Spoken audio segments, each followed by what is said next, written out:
हमारे देश का प्रधानमंत्री जिसने 3 काले कानून बिना किसान से बातचीत किए हुए,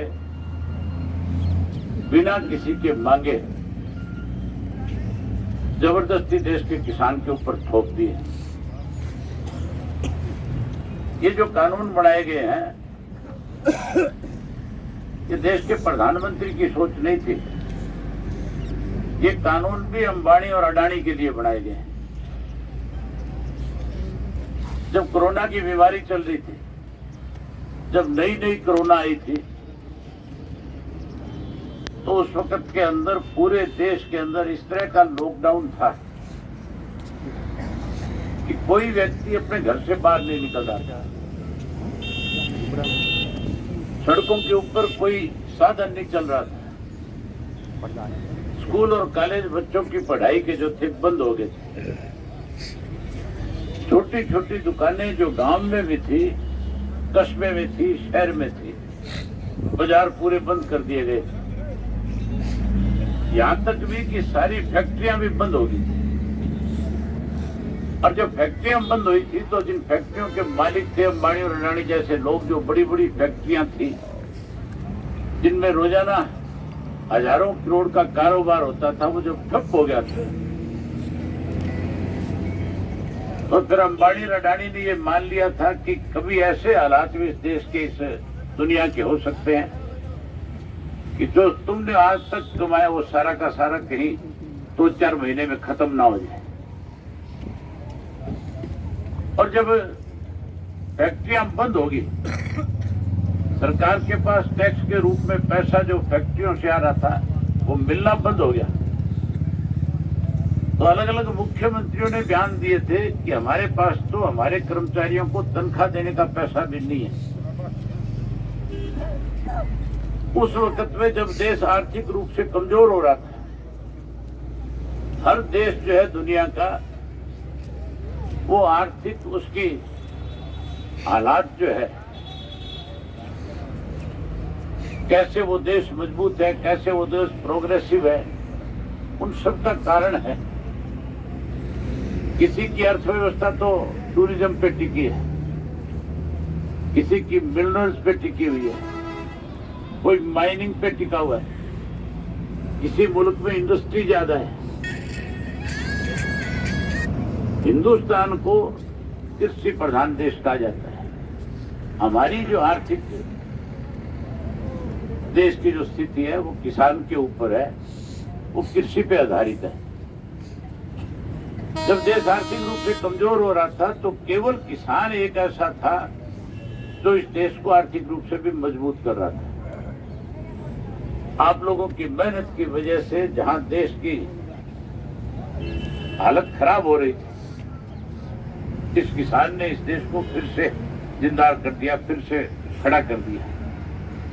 अंबानी और अडानी ने उसी दिन बैठ करके ये फैसला ले लिया था कि सारी फैक्ट्रियां बंद हो सकती है, लेकिन ये खेती वाली फैक्ट्री जो है ये कभी बंद नहीं हो सकती, ये कभी भी इसमें आर्थिक रूप से कमजोर नहीं हो सकती।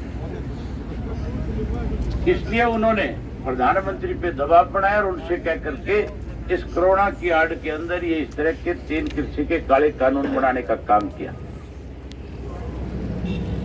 आप चाहते हो कानून खत्म हो, तो फिर ये मान के चलो, जब देश का प्रधानमंत्री कोई गलत निर्णय लेगा तो उसको उसका निर्णय वापस लेने पे मजबूर करने के लिए लोगों को इकट्ठा होकर के उसके खिलाफ आंदोलन चलाना पड़ेगा। और आज जो आंदोलन आपका 51वें दिन में जा पहुंचा है, आज शंभू के बॉर्डर के ऊपर, टीकरी के बॉर्डर के ऊपर, आज राजस्थान के बॉर्डर के ऊपर, आज गाजीपुर यूपी के बॉर्डर पे, आज आपके पलवल के बॉर्डर के ऊपर लाखों की संख्या में 5 साल से लेकर 85 वर्ष के बड़े बुजुर्ग आज आपकी लड़ाई को लड़ने का काम कर रहे हैं। ये लड़ाई और मजबूत हो, इसके लिए साथियों आपको भी 26 तारीख को बड़ी संख्या में आना चाहिए। जहाँ यहाँ भी धरने पे रहो, वहीं 26 तारीख को ज्यादा से ज्यादा संख्या में पहुंचो। हमारी पार्टी तो इंडियन नेशनल लोकदल पार्टी ने तो सदा किसान का पक्ष लिया है। चौधरी देवीलाल जब कभी सत्ता में थे, उन्होंने किसान के हक में अच्छे फैसले लिए, उन्होंने किसान के लिए अच्छे कानून बनाए। और जब विपक्ष में होते थे, किसान की कोई सरकार अनदेखी करती थी, तो फिर वो उस किसान की लड़ाई के लिए उसकी अगवानी करते थे, उसके साथ खड़े हो जाते थे। जब कभी भी किसी भी सरकार ने किसान का अपमान करने की कोशिश करी, उसको सबक सिखाने का काम चौधरी देवीलाल ने किया था। देवीलाल अमर रहे, अमर रहे। हमारा तो उस दिन ही फैसला हो गया था पार्टी का, जिस दिन ये दस्तावेज जो ये जो कानून बनाने के लिए जब ये पेपर पब्लिश किए थे, तो हमने जैसे इनको देखा, पढ़ा, प्रदेश कार्यकारिणी की मीटिंग बुला करके जहां इस प्रस्ताव को कंडम किया, वही एक प्रस्ताव केंद्र की सरकार को भेजा था कि तीनों काले कानून वापस लिए जाने चाहिए। उसके बाद जिले के हेडक्वार्टर के ऊपर पार्टी की तरफ से अलग अलग नेताओं की ड्यूटी लगा करके हमने फिर मेमोरेंडम दिए थे, ये काले कानून खत्म होने चाहिए। और जब से ये आंदोलन अपने हरियाणा प्रदेश में पंजाब के साथियों ने आकर के बॉर्डर पे बैठ करके शुरू किया, हमने हमारी पार्टी के जो बॉर्डर के साथ लगते हुए जिलों के कार्यकर्ता थे, उनकी ड्यूटियां लगाई कि बिना किसी बैनर और झंडे के पंजाब से, राजस्थान से, यूपी से, राजस्थान से, मध्य प्रदेश से आए हुए किसान की मदद करो, जहां उनकी मदद करो वहीं सैनिटेशन को और मजबूत करो और ताकतवर बनाओ। इसके लिए भी अपनी तरफ से उनमें विश्वास पैदा करने का काम करो। अभी मेरे से पहले जिक्र कर रहे थे कि मैंने इस्तीफा सौंप दिया। मैंने इस्तीफा इसलिए दिया, मैं जब सरसा से लेकर के हजारों ट्रैक्टरों को वहां साथियों को टीकरी के बॉर्डर पे छोड़ने गया, तो मुझे बहुत से साथियों ने इस बात के लिए कहा कि चौधरी देवीलाल हमेशा बड़े से बड़े पद को त्याग करके किसान के साथ खड़े हो जाते हैं, आपको इसके लिए पहल करनी चाहिए। मैंने कहा कि निश्चिंत रहो, मेरे लिए विधायक का पद कोई अहमियत नहीं रखता। हमने तो पता नहीं कितने विधायक बनाए, और कितने विधायक बनने के बाद इस पार्टी को छोड़ करके दूसरी पार्टियों में चले गए। जहां तक विधायक के पद की बात, मैंने कहा कि कम से कम मेरे इस्तीफे देने के बाद उन लोगों के चेहरे नंगे हो जाएंगे जो लगातार ये कहते हैं कि हम किसान के साथ, हम सत्ता में रहते हुए किसान की मदद कर रहे हैं। लोग जब उनसे जाकर के कहेंगे कि अभय सिंह ने इस्तीफा दे दिया, तुम भी किसान के साथ हो तो इस्तीफा दो, तब उनके असली चेहरे और आपके सामने उजागर हो जाएंगे। ये मान के चलो, मैंने जिस दिन इस्तीफे की बात करी थी सरकार में, उसी दिन खलबली मच गई थी। उसी दिन सारी सरकार दिल्ली चली गई थी।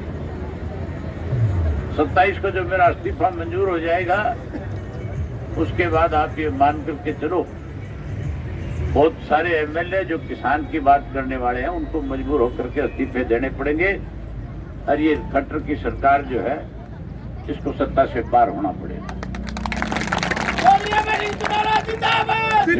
जब इस तरह के निर्णय होंगे तो फिर देश के प्रधानमंत्री को भी सोचने पे मजबूर होना पड़ेगा। मुझे लगता है ऐसे हालात भी हो सकते हैं कि भारतीय जनता पार्टी के बहुत सारे मेंबर पार्लियामेंट, बहुत सारे विधायक जो ग्रामीण अंचल से चुन करके आते हैं, उनको भी इस्तीफा देने पे मजबूर होना पड़ सकता है।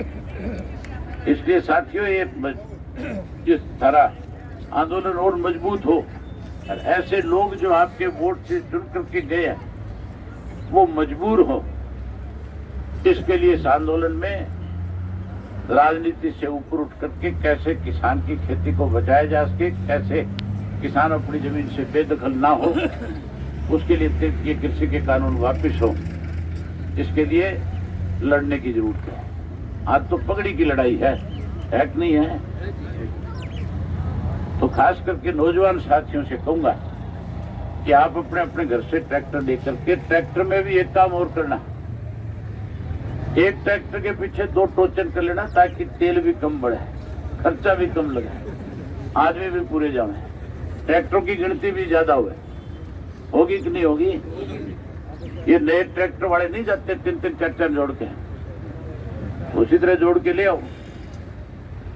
ये बात करने आया था, आपने मेरी बात सुनी, आपका बहुत धन्यवाद। एक ये जो आपका धरना चल रहा है, इसमें जो आप लोगों की सेवा कर रहे हो, मैं धरने के प्रधान जी को अपनी तरफ एक छोटी सी राशि भेंट कर रहा हूँ। ये मेरी एक छोटी सी भेंट का स्वीकार करना, और मेरी जहाँ आप जरूर समझो मुझे आवाज दे लेना, आपके बीच में आ जाऊँ। बहुत धन्यवाद।